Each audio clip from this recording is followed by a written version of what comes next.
కలుగునుగాక. ఈ దినమునకు ఏర్పాటు చేయబడిన వాక్య భాగము వాక్య భాగము లూకాసు వార్త 22వ అధ్యాయము 14వ వాక్యముల నుండి మనం చదువుకుందాం. ఆ గడియ వచ్చినప్పుడు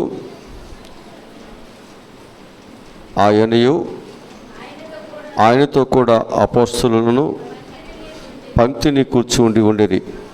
అప్పుడు ఆయన, నేను శ్రమపడక మునుపు మీతో కూడా ఈ పస్కాను భుజింపవలనని మిక్కిలి ఆశపడి తిని, అది దేవుని రాజ్యములో నెరవేరు వరకు ఇక ఎన్నడను దాన్ని భుజింపనని మీతో చెప్పుస్తున్నానని వారితో చెప్పి, ఆయన గిన్నె ఎత్తుకుని కృతజ్ఞతాస్తుతులు చెల్లించి, మీరు దీనిని తీసుకుని మీలో పంచుకొనుడి. ఇక మీదట దేవుని రాజ్యము వచ్చు వరకు నేను ద్రాక్షరసము త్రాగనని మీతో చెప్పుస్తున్నాను అనెను. పిమ్మట ఆయన ఒక రొట్టెను పట్టుకొని కృతజ్ఞతాస్తుతులు చెల్లించి దానిని విరిచి వారికిచ్చి, ఇది మీ కొరకు ఇవ్వబడుతున్న నా శరీరము, నన్ను జ్ఞాపకము చేసుకొనుటకు దీనిని చేయుడని చెప్పాను. ఆ ప్రకారమే భోజనమైన తరువాత ఆయన గిన్నెయు పట్టుకొని, ఈ గిన్నె మీ కొరకు చిందింపబడుతున్న నా రక్తములనైన క్రొత్త నిబంధన. ఇదిగో, నన్ను అప్పగించు వాని చెయ్యి నాతో కూడా ఈ బలం మీద ఉన్నది. నిర్ణయించబడిన ప్రకారము మనిషి కుమారుడు పోస్తున్నాడు, కానీ ఆయన ఎవరి చేత అప్పగించబడుతున్నాడో ఆ మనుషునికి శ్రమ అని చెప్పాను. వారు ఈ పనిని చేయబోవాడెవరో అని తమలో తాము అనుకొనసాగిరి. చాలు. ఇక్కడ మనం జ్ఞాపకం చేసుకున్నట్లయితే, యేసు ప్రభువారు తాను అప్పగించబడేటువంటి రాత్రి యేసు ప్రభువారి యొక్క శిష్యులతో ఆయన ఏం చేశాడంటే, పస్కా విందునైనా జరిపించినట్లుగా ఇక్కడ మనం చూస్తూ ఉంటున్నాం. ఇక్కడ మనం జ్ఞాపకం చేసుకున్నట్లయితే, యేసుక్రీస్తు వారు ఆ శిష్యులతో ఆయన ఉన్నట్లుగా మనకి ఇక్కడ కనిపిస్తూ ఉంటుంది. ఆయన అప్పగించే గడియ వచ్చుతున్నప్పుడు అందరూ ప్రభు రాత్రి భోజనంలో కూర్చుండిరి. ఆయన చిందింపబోతున్న రక్తమును గూర్చి, శరీరమును గూర్చి మాట్లాడాను. అనేకుల కొరకు చిందించబడుతున్న నా రక్తము అని చెప్పాను. అందువల్ల ఈ దినము ఆయన రక్తమును గూర్చి కొన్ని విషయాలు మనము తెలుసుకుందాం. ఎందుకంటే ఆయన రక్తము శ్రేష్టమైనది. హెబ్రీయులకు రాసిన పత్రిక 12వ అధ్యాయము 24వ వాక్యాన్ని చదువుకుందాం.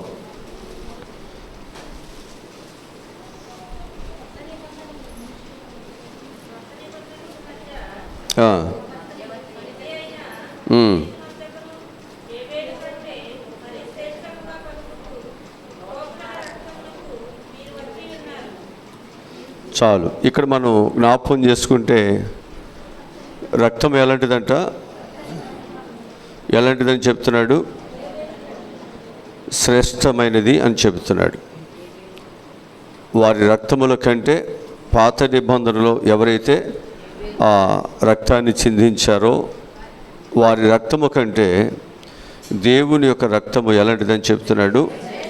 శ్రేష్టమైనది అని చెబుతూ ఉంటున్నాడు.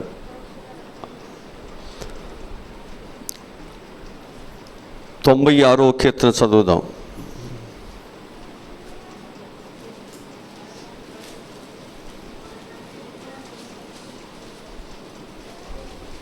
96వ కీర్తన.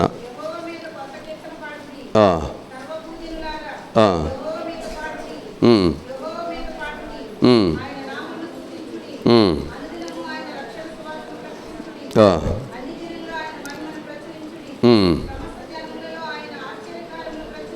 ఉమ్, ఉమ్, ఉమ్, ఉమ్, ఆ, ఉమ్, ఉమ్, ఆ,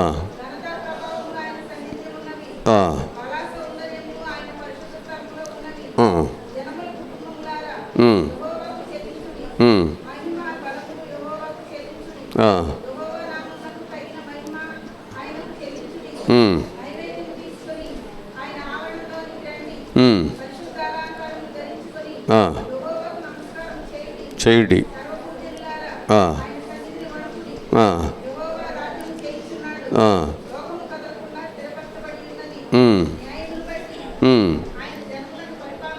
చాలు. ఇక్కడ మనం జ్ఞాపకం చేసుకుంటే ఆయన ఎలాంటి వాడో ఇక్కడ చాలా స్పష్టంగా దేవుని వాక్యం మనకు తెలియజేయటం జరుగుతూ ఉంటుంది. ఆయన రక్తము శ్రేష్టమైనది. ఆయన ఈ లోకములో తన జనులను మంచి పరిపాలనను ఇవ్వగలిగిన వాడు. అందుకే అనేక మంది దైవ సన్నిధికి రావాల్సి ఉంది. ఆయన యొక్క పరిపాలన నీ జీవితంలో, నా జీవితంలో మంచిని జరిగిస్తుంది. కాబట్టి మనందరము కూడా ఏం చేయాలంటే ఆయన యొక్క పరిపాలన కిందకి మనందరము కూడా రాగలిగినట్లయితే ఖచ్చితంగా దేవుడు మనకు సహాయాన్ని అందిస్తారు అని చెప్పేసి నేను మీకు జ్ఞాపకంలోకి తీసుకొస్తున్నాను. ఇక్కడ మనము మత్తయి సువార్త 26వ అధ్యాయము 17వ వాక్యము నుండి మనం చదువుదాం. మత్తయి సువార్త పులియని రొట్టెల పండుగలో మొదటి దినమందు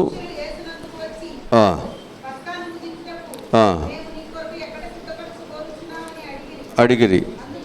అందుకైనా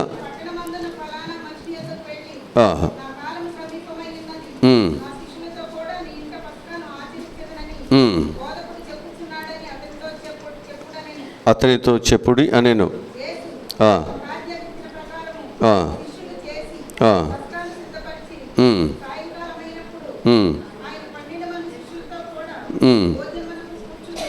చాలు. ఇక్కడ మనం జ్ఞాపకం చేసుకున్నట్లయితే ప్రభువారు ఏం చేయాలనుకున్నారంటే వారితో కలిసి భోజనము చేయాలి. కనుక వారిని ఏం చేయమన్నాడు? పస్కాను సిద్ధపరచండి. పస్కాను ఏం చేయమన్నాడు? సిద్ధపరచండి అని చెప్తున్నాడు. అక్కడ మనం 28వ వచనం ఒకసారి చదవండి. 26వ అధ్యాయంలోనే 28వ వచనం. ఇది నా రక్తము అనగా పాప క్షమాపణ నిమిత్తము అనేకుల కొరకు చిందించబడుతున్న నిబంధన రక్తం. ప్రభు యొక్క రక్తం ఏంటంట? పాప క్షమాపణ నిమిత్తము అనేకుల కొరకు చిందించబడుతున్న నిబంధన రక్తము. ఏంటి నిబంధన అంటే క్రొత్త నిబంధన. ఇది క్రొత్త నిబంధన రక్తము. యేసుక్రీస్తు వారు శిలువ మరణం పొందే ముందు ఆయన యొక్క మరణమును గురించి శిష్యులకు ఆయన చెబుతూ వచ్చారు. అయితే వారితో కలిసి చివరిసారిగా పస్కా ఆచరించే క్రమంలో యేసుప్రభు వారే అసలైనటువంటి పస్కాగా ఆయన వివరిస్తున్నారు. ఆయనే నిజమైనటువంటి పస్కాగా ఆయన వివరిస్తూ ఉన్నాడు. అయితే ఈ బలారాధన ఎందుకు, ఎలా చేయాలి అనేటువంటి దాని గురించి కొరింథీయులకు రాసినటువంటి మొదటి పత్రికలో 11వ అధ్యాయము 23 నుండి 31 వరకు చాలా వివరణగా ఇక్కడ మనకు కనిపిస్తూ ఉంటుంది. దీనిలో మనం జ్ఞాపకం చేసుకుంటే మొదటి మాట ఏంటి అనేది మనం చూసినట్లయితే జ్ఞాపకము చేసుకుంటూ అంటాడు. 24వ వచనంలో ఏమంటాడు? నన్ను జ్ఞాపకము దీనిని చేయాలి. ఇక్కడ మనం ఏంటంటే ఈ ప్రభు బల్లలో ఆ పస్కాను భుజిస్తున్నటువంటి ఆ విందులో ఉన్నటువంటి మనము ఎవరు జ్ఞాపకం చేసుకోవాలి? మన కొరకు బలి అర్పణగా అర్పించిన ప్రభుని మనం జ్ఞాపకం చేసుకోవాలి. ఆయన ప్రేమ, ఆయన త్యాగము, ఆయన సమర్పణ, ఆయన కాచిన రక్తము, ఆయన నలగొట్టబడినటువంటి ఆ శరీరము, అది మన యొక్క జీవితానికి ఎంతో విలువలను అనుగ్రహిస్తుంది అని చెప్పి మనందరము కూడా ఏం చేయాలంటే, ప్రభు యొక్క బలలో ఎవరైతే పాలిపంపులు పొందుతున్నారో వారందరూ కూడా ఏం చేయాలంటే ప్రభుని జ్ఞాపకము చేసుకోవాలి. జ్ఞాపకం చేసుకోకుండా మనం ఎట్లా పడితే అట్లా మనం దానిని భుజించటానికి వీలు లేదు. అక్కడ 25వ వచనాన్ని మనం చూసినట్లయితే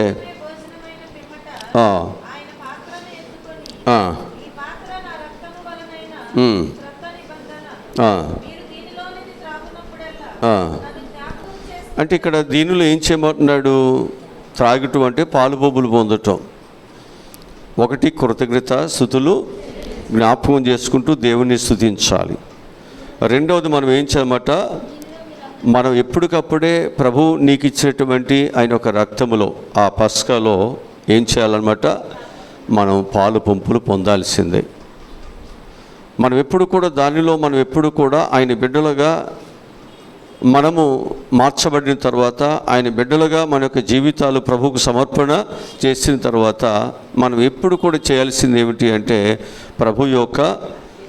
ప్రభు బల్ల ఆరాధనలో మనం పాలు పంపులు పొందాల్సిందే. ఎందుకు దానిలో పాలు పంపులు పొందాలి అంటే, అది నిన్ను దీవించి ఆశీర్వదించేటువంటిది. ఆ బల్ల నేను దీవించి ఆశీర్వదించేది. మన పాప శాపములు అన్నిటి నుంచి మనకు విడుదలను కలుగజేసి మనకు ఆశీర్వాదాన్ని అనుగ్రహించేది. అందుకే మనందరము కూడా ఆ పరిశుద్ధమైనటువంటి బల్ల ఆరాధనలో మనందరం కూడా పాలు పంపులు పొందాలి. ఇక మూడవదిగా మనం చూసినట్లయితే 11వ అధ్యాయంలో 26వ వచనంలో మనం చూసినట్లయితే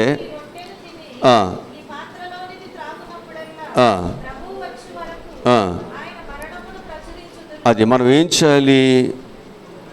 ప్రచురం చేయాలి. ఎవరి గురించి? ఆయన యొక్క మరణాన్ని గురించి ప్రచురం చేయాలి. ఎవరి కొరకు చనిపోయాడు? నా కోసమే, నా పాపము నుండి, నా శాపము నుండి నన్ను విమోచించటానికి నా ప్రభు చనిపోయాడు. మరి ఇంత మంచి ప్రేమ కలిగిన, ఇంతగా నా పట్ల ప్రేమ చూపించిన ఆ దేవుని గురించి నేను చెప్పకుండా నేను ఎలా ఉండగలను? ఆయన గురించి నేను ప్రచురం చేయకుండా నేను ఎలాగూ నా జీవితంలో నిర్లక్ష్యముగా ఉండగలను? అంటే ఎవరైతే ప్రభు బిడ్డలుగా ఉన్నారో వారు మొదటగా చేయాల్సింది ఏంటంటే దేవుని జ్ఞాపకము చేసుకోవాలి. రెండవది వాళ్ళు ఏం చేయాలంటే, వారు ఎప్పుడు కూడా దేవునిలో పాలు పంపులు, వారి జీవిత కాలం అంతా కూడా వారు దేవునితో పాలు పంపులు పొందుతూనే ఉండాలి. అది వారికి మేలు, అది వారికి ఆశీర్వాదం. మూడవదిగా మనం చూస్తే, మన జీవితంలో మనం ఎప్పుడు కూడా ఏం చేయాలంటే, ప్రభువుని గూర్చి, ఆయన మరణాన్ని గూర్చి మన ప్రచురము చేయాలి. మనమే ఒక వార్తగా, ఒక వార్తను, యేసుక్రీస్తు ఒక వార్తను లోకానికి తెలియజేసేటువంటి ఒక వార్తాపత్రికగా, లేక ఒక వార్తను లోకానికి తెలియజేసేటువంటి వారుగా దేవుని పిల్లలు ఎప్పుడు కూడా వాడబడాలి. ఇది మూడవ విషయము. ఇక అక్కడ మనం చూస్తే 28వ వచనం మనం చూసినట్లయితే, ప్రతి మనుష్యుడు ఏం చేసుకోవాలన్నమాట, అది మనం పరీక్షించుకోవాలి. ఇక్కడ మనం ఏం చేయాలి అంటే, మనల్ని మనం ఏం చేసుకోవాలి, పరీక్షించుకోవాలి. ఇక్కడ మనం పరీక్షించుకోవటం, మన ఊరికే ఏది పడితే అది తిని ఈరోజు మంచిగా వండావు, బాగా రుచిగా వండావు అని ఆ వండి పెట్టినటువంటి వారి గురించి 4 మాటలు చెప్పుకొని పొగడతలతో వారిని పొగిడి మనం వెళ్ళిపోయేటువంటిది కాదు. ఇది అలాంటిది కాదు. ఇది ఏంటంటే, ప్రభు యొక్క దగ్గరికి మనం వచ్చినప్పుడు మనల్ని మనం ఏం చేసుకోవాలి, పరీక్షించుకోవాలి. అంటే ఈ ప్రభు బల్ల ఆరాధనలోనికి రాకమునుపు నేను ఎలా ఉన్నాను, నేను ప్రభు బల్ల ఆరాధనలోకి వచ్చిన తర్వాత నా జీవితం ఎలా ఉంది, ఒకవేళ నేను అయోగ్యముగానే ఉన్నానా, యోగ్యత కలిగి ఉన్నానా?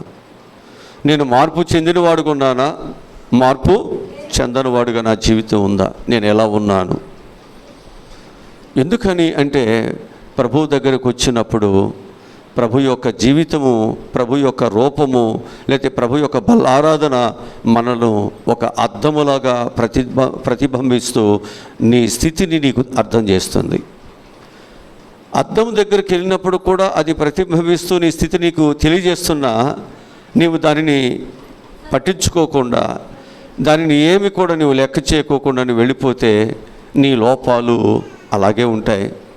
నీ లోపాలు అలాగ ఉండటం బట్టి నీ లోపాలు చూస్తున్నటువంటి లోకము నిన్ను చూసి ఎగతాళి చేస్తుంది, నిన్ను చూసి హేళన చేస్తుంది. నీవు హేళన చేయబడటం, ఎగతాళి చేయబడటం దేవునికి ఇష్టం లేదు. కాబట్టి ప్రభు నీతో చెప్పేది ఏంటంటే, ఆ ప్రభు యొక్క బల్ల ఆరాధనలో పాలుపంపులు పొందుతున్నటువంటి మనము ఎప్పటికప్పుడే మనం ఎలా ఉండాలి? పరీక్షించుకోవాలి. ఒక్కరూ మనకి చెప్పాల్సిన పని లేదు. ప్రభు మనతో మాట్లాడుతున్నాడు. ఒక జ్ఞానము కలిగిన దేవుడు మనం నడవలసినటువంటి విధానాన్ని ఆయన మనకు నేర్పిస్తున్నాడు. అది మనం నడుస్తూ జాగ్రత్తగా కుడి ఎడమలకు కానీ మనం తొలగిపోకుండా మనం జాగ్రత్తగా పరిశీలన చేసుకోగలిగినట్లయితే ఎవరు నీ వైపు ఏలెత్తి చూపించుకోకుండా నీ బ్రతుకు దేవునికి ఇష్టంగా ఉంటుంది.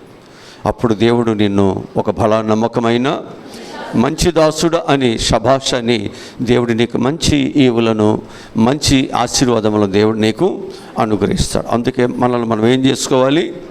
ప్రభు బల ఆరాధనలోకి వచ్చినప్పుడు పరీక్ష.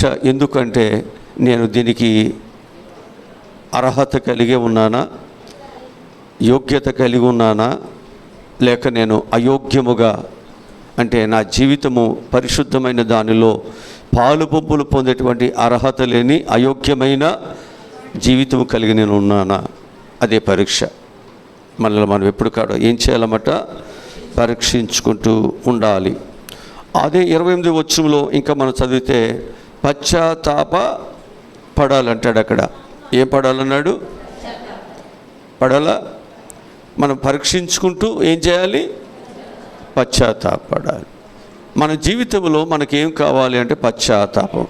పశ్చాత్తాపం అంటే ఏంటి?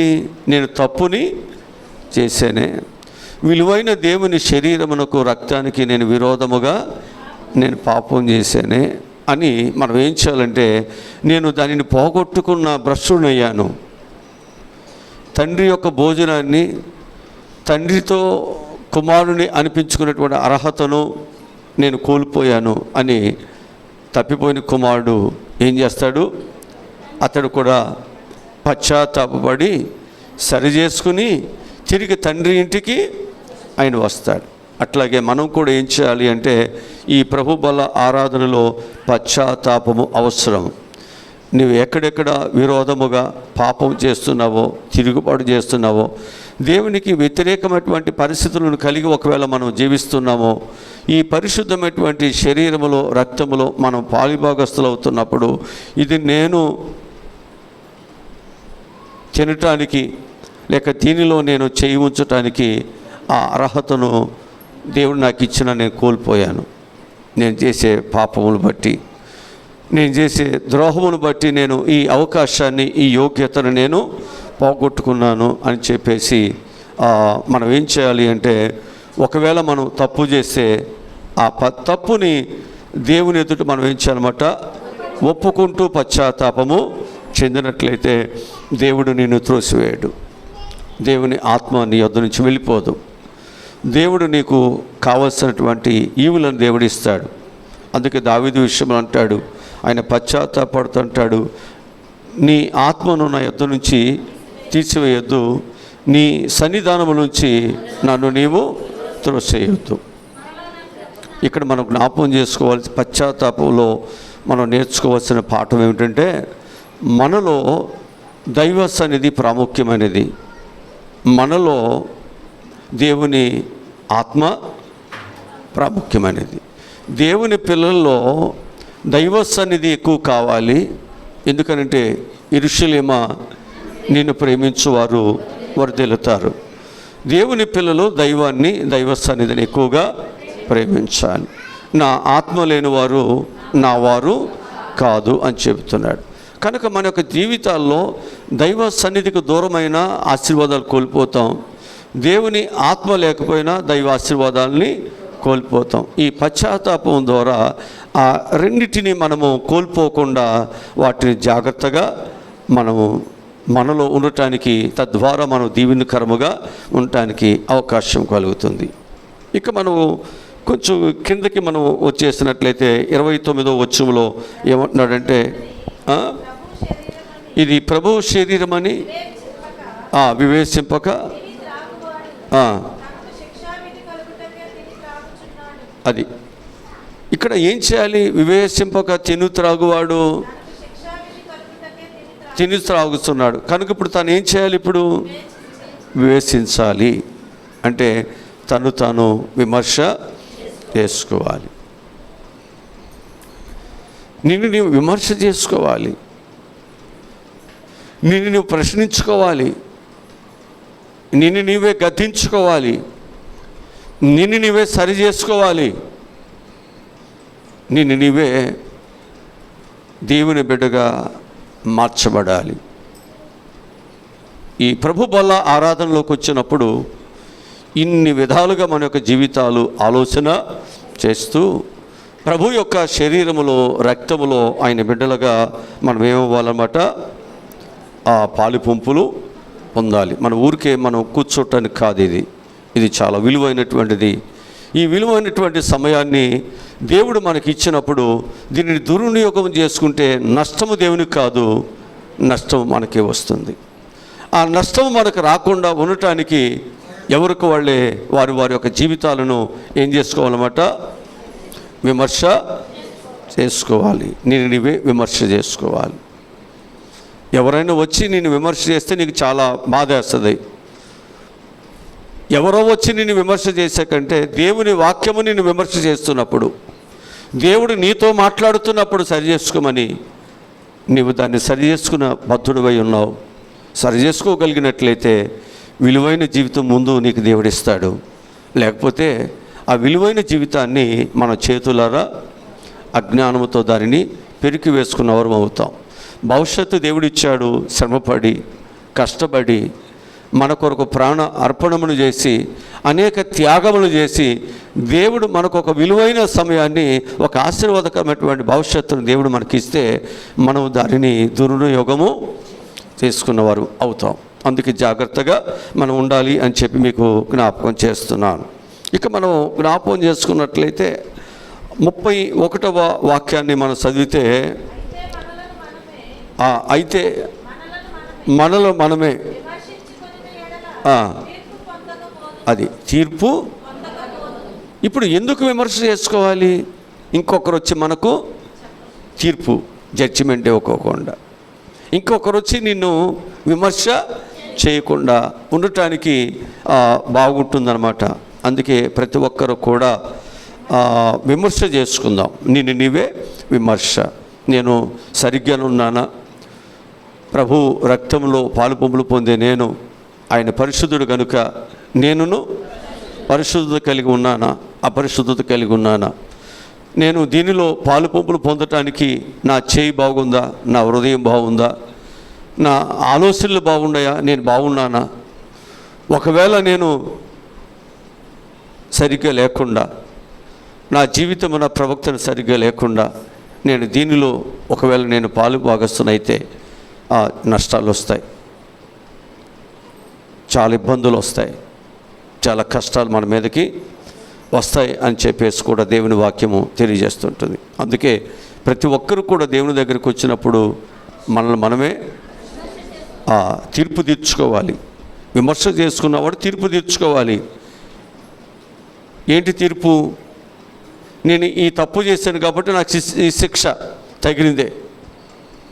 సిలువలో ఉన్న దొంగ అదే అంటాడు కదా, మాకు ఈ మరణ శిక్ష తగినదే, కానీ నీకు కాదు నాయన. అందుకే నీవు నన్ను జ్ఞాపకము చేసుకో. విమర్శలలో శిక్ష అనేటువంటిది నీవు చేసిన పాపానికి తగినదే అని నువ్వు దుఃఖపడకుండా, ఎదుటివారి నింద వేయకుండా, ఎదుటివారిని మనం గాయపరచుకోకుండా సరిపెట్టుకోవచ్చు. లేక ఆ విమర్శ లేకపోతే, ఆ తీర్పు మనం తీర్చుకోకపోతే, నా మీద అన్యాయంగా తీర్పు తీర్చారు, నన్ను అలా చేశారు, ఇలా చేశారని మనలో కోపము, ద్వేషము, రకరకాలవన్నీ మన మీద కలుగుతాయి. అందుకే దేవుని పిల్లలు దేవుని దగ్గరికి వచ్చిన తర్వాత ఆయన యొక్క శరీరములో, రక్తములో పాలిభాగస్తులు అవుతున్నప్పుడు మనం ఏం చేసుకోవాలంటే మనకు మనమే తీర్పు తీర్చుకోవాలి అని చెప్పి నేను మీ జ్ఞాపకంలోనికి తెస్తూ ఉన్నాను. ఇక మనం జ్ఞాపకం చేసుకున్నట్లయితే మత్తయి సువార్తలో 26వ అధ్యాయము 26వ వచనములో ఒక మాట ఉంది. దాన్ని ఒకసారి, వారు భోజనము చేయుచుండగా యేసు ఒక రొట్టె పట్టుకుని దానిని ఆశీర్వదించి విరిచి, మీరు తీసుకొని దీనిని తినుడి, ఇది నా శరీరమని. చాలు, ప్రభు యొక్క శరీరము. అప్పటికి ప్రభువారు బ్రతికే ఉన్నారా? ఇంకప్పటికి యేసు ప్రభువారు శిలువ మరణానికి అప్పగించారా? అప్పటికి యేసు ప్రభువారు తన శరీరమును నాగడి సాలు వల్లే దున్నబడిందా? లేదు. కానీ ప్రభు ఏమంటున్నాడు? ఇది నా శరీరము, ఇది మీరేం చేయాలి? మీరు తినాలి. అంటే ప్రభువారు ఏమంటున్నారంటే, నలగ కొట్టబడబోవు తన శరీరానికి సాదృశ్యముగా ఈ రొట్టెను ముందే వారికి ఇస్తున్నారు. ఇక తర్వాత లేదు, ఆ తర్వాత లేదు ఇక. అందుకు ప్రభు శరీరధారిగా ఉన్నప్పుడే ఆ ప్రభు వాళ్ళ యొక్క ఆరాధన యొక్క ఆ యొక్క స్థితిని ఆయన ముందు చెప్తున్నాడు. ఈ శరీరము లేదా ఈ రొట్టె దేనికి సాదృశ్యంగా ఉంది అంటే, అది నా శరీరానికి సాదృశ్యంగా ఉంది. ఇప్పుడు మనందరం తీసుకునే రొట్టె ఏదైతే ఉందో అది ప్రభు యొక్క శరీరానికి సాదృశ్యముగా ఉంది అని చెప్పేసి నేను మీకు జ్ఞాపకం చేస్తున్నాను. ఇది ప్రభు ఈ సాదృశ్యాన్ని శిష్యులకు ఆయన చెబుతున్నట్లుగా మనం చూస్తున్నాం. అందుకు అంటాడు, ఈ శరీరాన్ని మీరు తీసుకోండి, ఈ శరీరాన్ని మీరు తినండి. రెండు విషయాలు, ఈ శరీరాన్ని మీరు తీసుకోండి, ఈ శరీరాన్ని మీరు తినండి. ఇది మీకు లాభం, దీనివల్ల మీకు ప్రయోజనం, దీనివల్ల మీకు చక్కని దైవ శక్తి, దైవ జ్ఞానము, దైవ నడిపింపు. నేను దేవుని బిడ్డను, నన్ను దేవుడు అనేక శ్రమలతో, అనేకమైన బాధలతో దేవుడు నన్ను సంపాదించాడు అని మనకు జ్ఞాపకము ఎప్పుడు కూడా ఉంచబడుతుంది. అందుకే మనం ఏం చేయాలంట, ప్రభు యొక్క శరీరాన్ని మనం ఏం చేయాలన్నమాట, తీసుకోవాలి. ప్రభు యొక్క శరీరాన్ని మనం ఏం చేయాలి, మనం తినాలి. అంటే మన యొక్క జీవితాల్లో ఈ ప్రభు యొక్క శరీరం మనం తీసుకోవటం, ఈ ప్రభు యొక్క శరీరమును మనం తినటం వల్ల మనకేమొస్తుంది అంటే, దేవుని ఆశీర్వాదములు మన మీదకి వస్తాయి అని చెప్పేసి నేను మీకు ప్రభు పక్షముగా నేను మీకు జ్ఞాపకం చేస్తూ ఉన్నాను. ఇంకా మనం ఇక్కడ జ్ఞాపకం చేసుకున్నట్లయితే మన యొక్క జీవితాల్లో మనం ఏం చేయాలి అంటే, కృతజ్ఞతతో దేవుని స్తుతిస్తూ మనం ఏం చేయాలంటే, ఈ బలారాధనలో మన పాలు పంపులు పొందాలి. ఇదే దేవుని యొక్క ఉద్దేశం, దేవునికి కృతజ్ఞతాస్తుతులు. ఒక పాపికి యోగ్యత లేదు, ఒక దోషికి యోగ్యత లేదు, ఒక తిరుగుబాటు చేయవాడికి ఒక యోగ్యత లేదు. కానీ దేవుడు యోగ్యత లేని నాకు ఈ యోగ్యత నీవు నాకు ఇచ్చావయ్యా, ఈ అర్హత నీవు నాకు ఇచ్చావు, ఈ శరీరమును రక్తమును తిని త్రాగేటువంటి ఈ గొప్ప పరిశుద్ధతనైనా నీవు నాకు అనుగ్రహించావు అని చెప్పంట. మన హృదయాలు ప్రభు యొక్క శరీరమును ప్రభు యొక్క శరీరమును మనం తీసుకుని మనం తినుస్తున్నప్పుడంట మనం ఎలా ఉండాలి, కృతజ్ఞత భావంతో, మనం విరిగి నలిగిన మనసుతో మనం ఏం చేయాలంటే, దేవుని దగ్గర మనము ఆ శరీరాన్ని తీసుకోవాలి.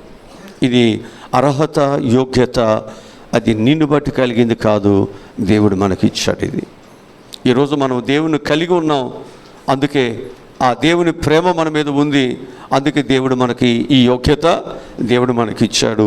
నేను దేవుని బిడ్డను, ఆయన యొక్క శరీరములో పాలు భాగస్తుడిని అయ్యే వాడిని అని చెప్పి మనం ధైర్యంగా చెప్పుకోగలుగుతున్నాం.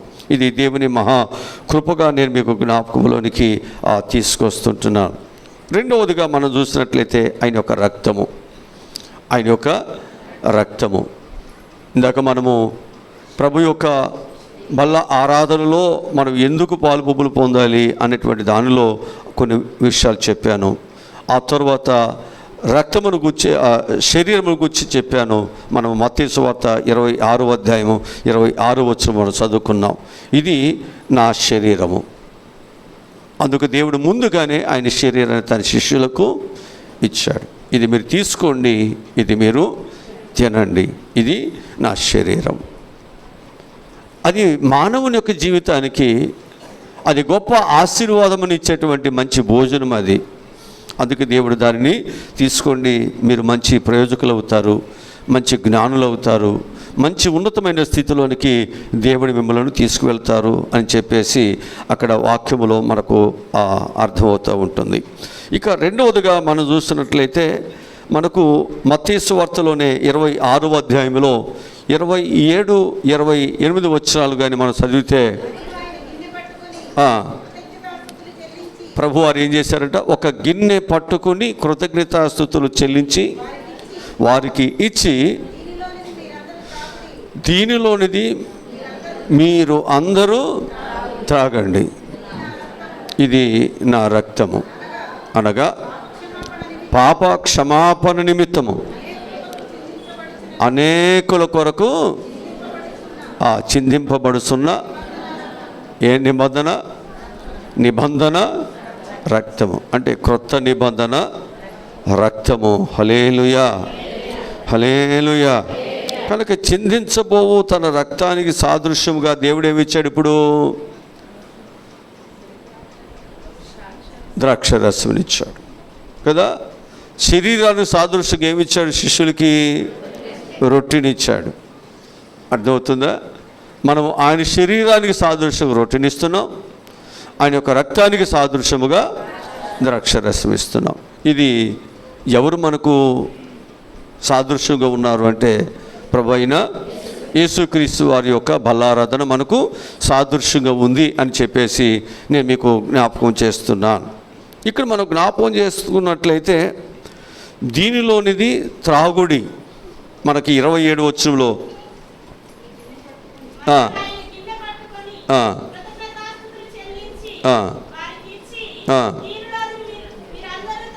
చాలు, ఇక్కడ దీనిలోది మీరందరూ త్రాగండి అని చెప్తున్నాడు. అంటే ప్రభు యొక్క రక్తాన్ని మనం ఏం చేయాలంట? త్రాగాలి.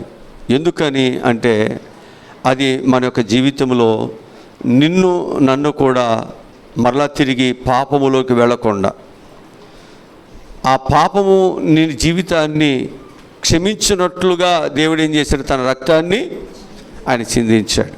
ఇక మరలా ఆ పాపము అనేటువంటిది నీ మీద పెత్తనం చేయకుండా, అది నీ మీద ఒక అధికారిగా లేకుండా, అది నిన్ను ఒక దాస్యత్వం అనేటువంటి కాడు కిందకి తీసుకొచ్చి నిన్ను అణిసివేయకుండా ఉండినట్లుగా మనం ఏం చేయాలి?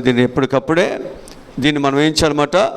త్రాగాలి. ఇది మనకు వాక్యము నేర్పిస్తున్నటువంటి మంచి పాట.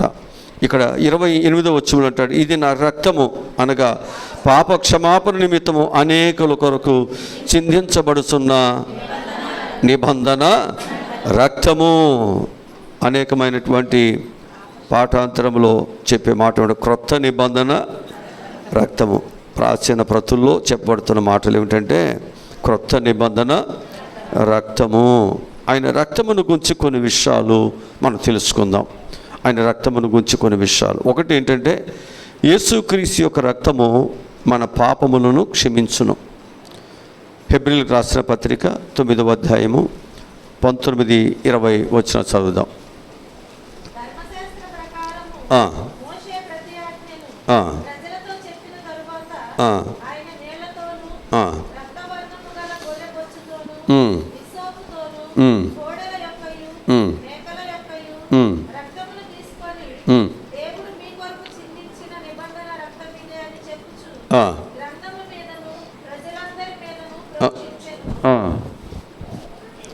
చాలు. ఇక్కడ యేసుక్రీస్తు యొక్క రక్తము ఏం చేస్తుందన్నమాట?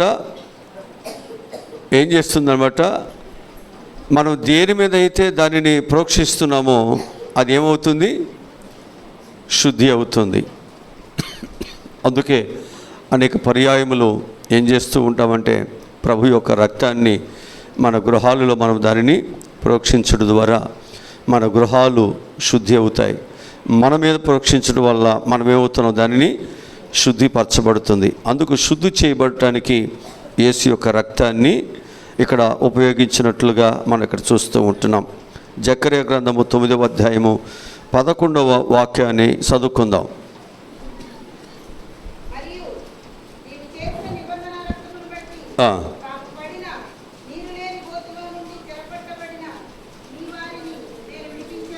చాలు. ఇక్కడ మనం జ్ఞాపకం చేసుకుంటే ప్రభు ఏం చేస్తున్నాడన్నమాట, ఆ రక్తమును బట్టి పడిపోయినటువంటి వారిని, ఆ గుంటలో పడిపోయినటువంటి వారు, నీరు లేని గుంటలో ఆ చెరపట్టబడినటువంటి వారిని దేవుడు ఏం చేస్తున్నాడు?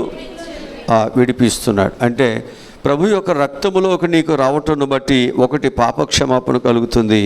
నువ్వేం చేస్తున్నావన్నమాట, వాటి నుంచి నీవు విడుదల పొందుతున్నావు, నీవు శుద్ధులుగా ఉంచబడుతున్నావు. అందుకే ప్రతి ఒక్కరూ విడిపించబడేటువంటి ప్రభు యొక్క రక్తాన్ని మనం ఎప్పుడు కూడా ఏం చేయాలి? మనం త్రాగాలి. అది నీకు ఏ బంధకములో, ఏ గుంటలో, ఎక్కడ నువ్వు పడిపోయినా ప్రభు యొక్క రక్తము నీకు విడుదలను కలుగు చేస్తుంది అని చెప్పి మీకు జ్ఞాపకం చేస్తున్నాను. ఇక రెండవదిగా మనం చూసినట్లయితే యేసు ప్రభు యొక్క రక్తము మనలను పరిశుద్ధులుగా చేస్తుంది. అది మనకు హెబ్రీయులకు రాసిన పత్రిక 13వ అధ్యాయము 12వ వాక్యములో అక్కడ మాట కనిపిస్తుంది. హెబ్రీయులకు రాసిన పత్రిక 13వ అధ్యాయము 12వ వాక్యము.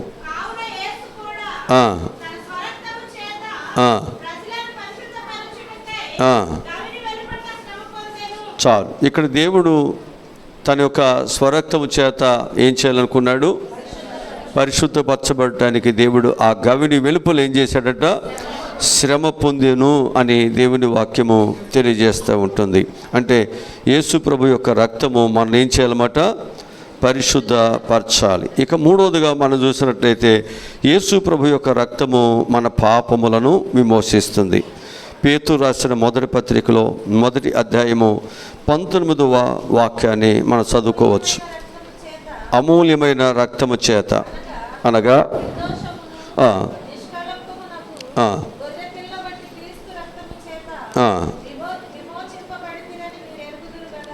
చూసారా? ఏ రక్తం చేత అంటే నువ్వు ప్రభు యొక్క రక్తము దగ్గరికి వచ్చినప్పుడల్లా నువ్వేం చేయబడ్డావు అనమాట? విమోచించబడ్డావని తెలుసుకోవాలి. అది ఇక్కడ మనం తెలుసుకోవాల్సింది ఏంటంటే ప్రభు యొక్క రక్తం చేత నేనేం చేయబడ్డాను? విమోచించబడ్డాను. ఆ రక్తానికి ఏం పేరు పెట్టాడు అక్కడ? అమూల్యమైన రక్తము. హల్లెలూయా.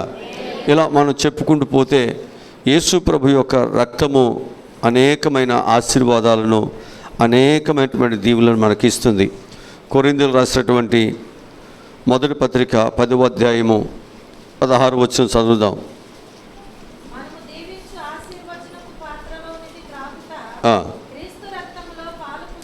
అది ఇది మనం దీవించి ఆశీర్వదించే పాత్రలోది మనం త్రాగుతున్నాం. అది మనము ఈ పాత్రలో పాలు పంపులు పొందుతున్నామంటే మనకేమొస్తుందన్నమాట? ఆశీర్వాదాలు వస్తున్నాయి. ఈరోజు ఈ ప్రభు బల ఆరాధనలో ఉన్న ప్రతి ఒక్కరికి దేవుడు ఏమి ఇస్తాడన్నమాట? ఆశీర్వాదములు దేవుడు ఇస్తాడు. రోమీయులకు రాసిన పత్రిక 5వ అధ్యాయము 9వ వచనం చదవండి. 5:9.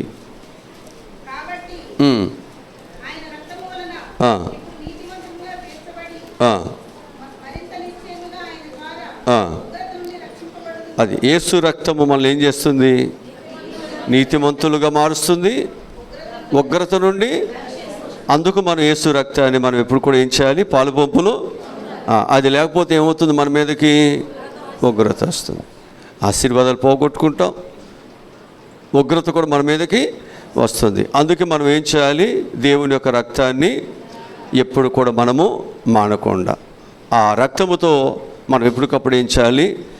పాలు పంపులు పొందేవారుగా, ప్రేమించేవారుగా, మనం ఉండాలి అని చెప్పి నేను మీకు జ్ఞాపకం చేస్తున్నాను. చివరిగా ప్రకటన గ్రంథం 12వ అధ్యాయం 11 వచనం చదువుదాం.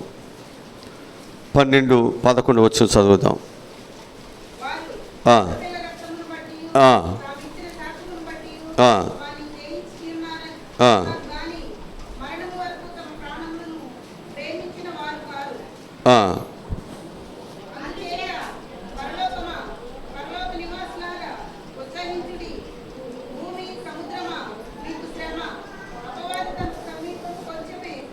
ఇక్కడ మనం జ్ఞాపకం చేసుకున్నట్లయితే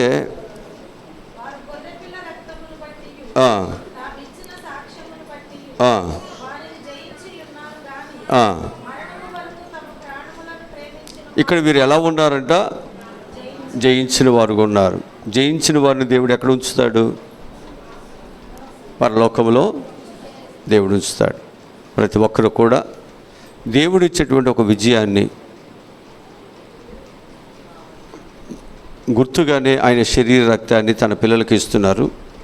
మనము కూడా ఆ శరీరములో రక్తములో పాలుభాగస్తులు అవుతున్నట్టే మనం కూడా విజయ పదములో మనం వెళుతున్నాం. ఈ విజయ పదములో వెళ్ళేటువంటి బిడ్డలు ప్రతి ఒక్కరూ కూడా ఎక్కడుంటారు అంటే ప్రభు పరలోకములో ఉన్నాడు. మనము కూడా ఆ పరలోకములోనే నా సింహాసనమునందు కూర్చుండ నిచ్చేదను. కనుక ప్రతి ఒక్కరూ ఈ శరీరమును రక్తము ద్వారా అనేకమైన ఉగ్రతలను అనేకమైన వాటిని జయించాలి. మనం దేవునితో పాటు మనం కూడా నివాసము చేయాలి. అందుకొరకు మనకు దేవుడు ఈ రక్తాన్ని దేవుడు మనకు త్రాగమని చెబుతున్నాడు. ఊరికేమీ కానే కాదు. కనుక ఆయన శరీరము రక్తము ద్వారా మనకు గొప్ప మేలులు గొప్ప ఆశీర్వాదాలు ఉన్నాయి అని చెప్పి మీ అందరికీ మనవి చేస్తూ నా మాటలు నేను ముగిస్తూ ఉన్నాను. దేవుడి ఈ మాటలు మన ఎన్నికల్లో దేవుడు దీవించునుగాక. ఆమేన్. తలవంచండి, చిన్న ప్రార్థన చేసుకుందాం. మా ప్రభువా రక్షకుడా, ఈరోజు చెప్పబడినటువంటి అమూల్యమైన ఉన్నతమైన మాటలు బట్టి చాలా వందనాలయ్యా. యేసు ప్రభువారు ఈ భూమి మీద చివరిగా శిష్యులతో ఆయన పస్కా విందుని ఆయన భుజించినట్లుగా ఆ శిష్యులతో కలిసి ఉన్నట్లుగా మేము చూస్తున్నాం. యేసు ప్రభువారు శిష్యులతో ఉన్నట్లుగా ఈ రోజునైనా మాతో కూడా ఉండి ఈ శరీరమును రక్తమునునైనా తిని త్రాగుతున్నటువంటి బిడ్డలను అనేక విధాలుగా ప్రభువా దీవించండి, ఉగ్రత నుండి తప్పించండి, ఆశీర్వాదాలతో నింపండి. పరలోక సంబంధమైన బిడ్డలుగా వారి విశ్వాస ప్రయాణము కొనసాగినట్లు సహాయములను దయచేయమని ఇప్పుడు ప్రభు మేము ప్రభు వల్ల ఆరాధనలోకి వెళుతుండగా నీ సహాయములను మాకు దయచేయమని యేసు నామములో ఈ మనవులు ఈ ప్రార్థనలు అడిగి పొందుకుని ఉన్నాము తండ్రి. ఆమేన్. మన తండ్రి అయిన దేవుని ప్రేమ, కుమారుడైనటువంటి యేసుక్రీస్తు వారి యొక్క దైవ కృప, పరిశుద్ధాత్ముని నిత్య ఆదరణ, కాపుదల, భద్రత సదా తోడై ఉండునుగాక. ఆమేన్.